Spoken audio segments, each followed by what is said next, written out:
Kigali, Rwanda family, Imani Shimwe, Wilson Bugembe is my name from the Worship House, Kampala, Uganda.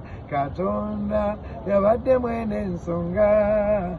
I'm excited, my heart is excited to join Bishop Fidel, a friend, a brother, a father. Hey, the Joshua generation. Hey, I'm so excited, guys. I'm so excited. In Uganda, they say Nesunze. All right, 9th to 16th March.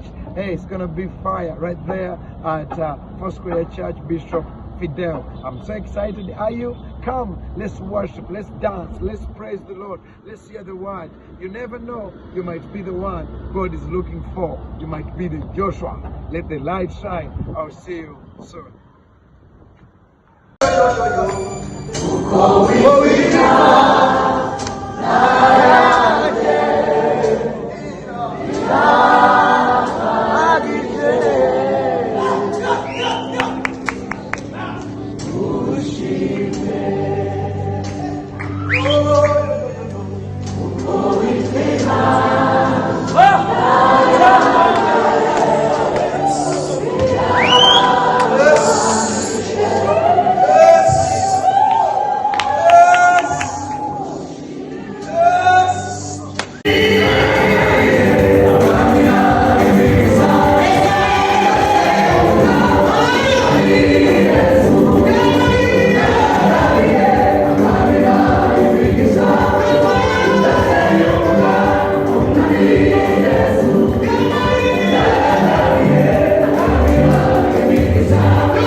abantu